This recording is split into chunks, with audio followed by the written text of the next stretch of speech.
Hey guys, so welcome back to my channel. I am your host Sleepy Celestial. Now guys, we have been presented with an opportunity of a lifetime, and we're here to talk about a little bit of spoilers for anybody that don't know. July 4th will be a expo, and that it's gonna explain about the Bleach Core 4, as well as Tyke Kubo mentioned that there will be a character or person that might, basically he said there's an event that we never seen in the manga which will take place. Now there's a lot of speculation that I have in my head already. For one, ever since Ichibea fought with the Squad Zero members, something very sinister has been brewing in my thoughts. For one, I have a weird and disturbing feeling that Ichibea kind of like let that happen. I'm not sure where I felt that, but I felt it. Like after rewatching the episode a couple of days ago, I just have that weird feeling, like, you know, when something is masking itself to be human. I feel as if Ichibea allowed himself to be defeated, not just because he couldn't stop the Almighty. Mind you, he did that before. He actually did seal the Almighty till Ichibea, till Ichibea literally died and regained his ability back. He even mentioned to Ichigo that in order for people to get into the Royal Palace, they need the Squad Zero members, or the Oken is their bones. I went back and rewatched the entire fight, and there's something very, very, very sinister. For one, after Ichibea defeated Ichibea literally sat there. Once his body was in different parts, he asked Ichigo to put himself back together, and then from there, he almost as if like not at worrisome, instead of telling Ichigo to actually, eliminate Ichibea, he said, no, don't hurt him. I just want you to just defeat him, indicating that it's basically one coin, two sides. I feel as if he knew at some cost that this was going to happen. I think he has the ability of foresight.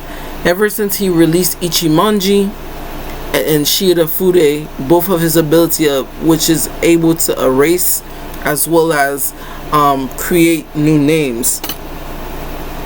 I think he also already put a spell on, or it's like remember when Aizen was fighting with Urahara, and how Aizen was so overpowered when he was in his like cocoon like form.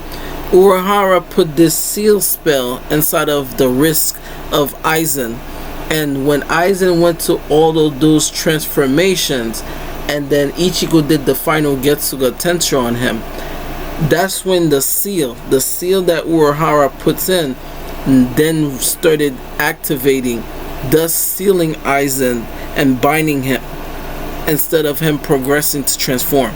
I feel as if the ability that Ichibea did to Ichibea, even Ichibea thought that he stopped it with his Almighty, but I think the damage has already been done.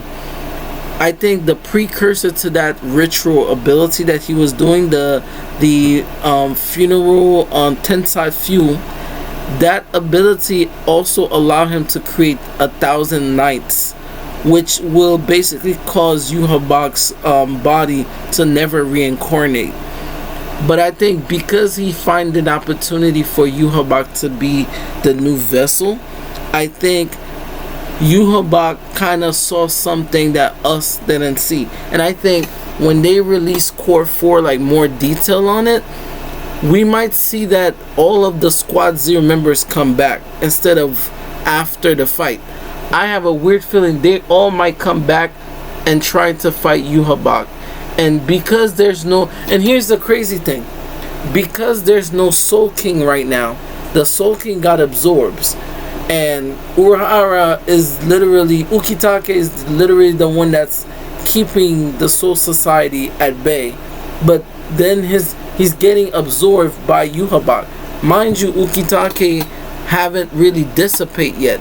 He's still holding on still. Even though Yuhabak is still on the throne of his new space, which is Rawwelt. Here's another crazy fact as well. Yuhabak knows specifically, if Yuhabak literally wanted to create a whole new universe, he could have just did it out of thin air now that he absorbed his father. But the fact that he strategically kind of knew where the episode of the Holy Newborn, he didn't just create things from scratch. He knew there was a foundation there, and from there he created Rawwelt, which means that each of the Squad Zero members, I'm not sure where their body went after him creating the new palace. And that's a very good question I think you guys should pay attention to, because ever since Yuhabak defeated Squad Zero, we didn't see Squad Zero after that at all. And that's the only person that got, I would say, resurrected, and by using a partial power of Ichigo, is Ichibea. And Ichibea, even though he Yuhabak was creating the entire new Quincy Palace, we didn't know where Ichibea went. Did he stood there in the sidelines and watch Yuhabak create Rawwelt? That's something that you guys need to really question.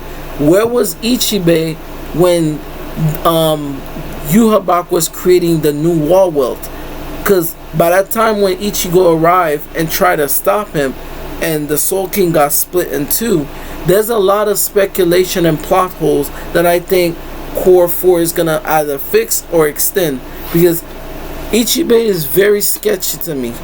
Like, you might be thinking, oh, Yuhabak is the one that's causing the mayhem of issues, and then in reality, the real darkness, the real person that's actually, and that's another thing.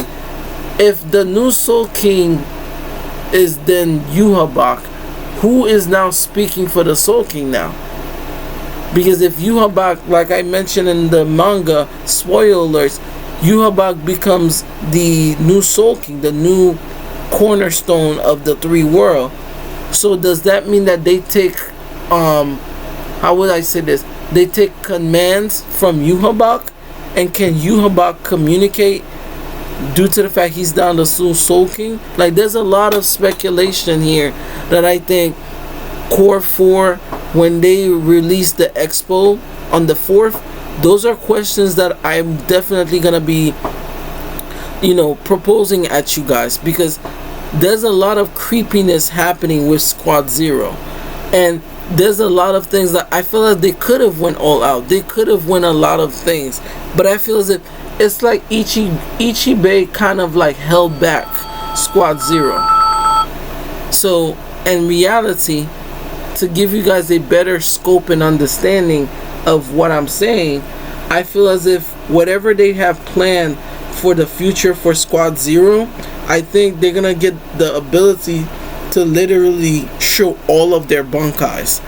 And I feel as if even the time when Senjumaru released her bunkai, we still didn't know how she lost, even though we know that the Uryu ability.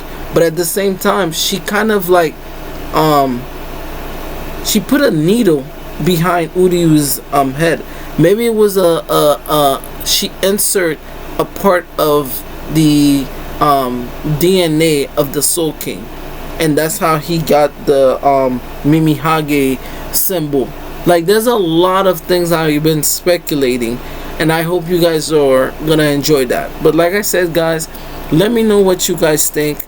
I am excited to hear about the Anime Expo detail for Core 4, which is coming up on the 4th, and this is gonna be amazing. But like I said, we are returning back to the Beyonce experience, as well as we're going to be covering the next segment, which is going to be the track and field, which is kicking off officially tomorrow or tonight. So see you guys soon. Like and subscribe, and later.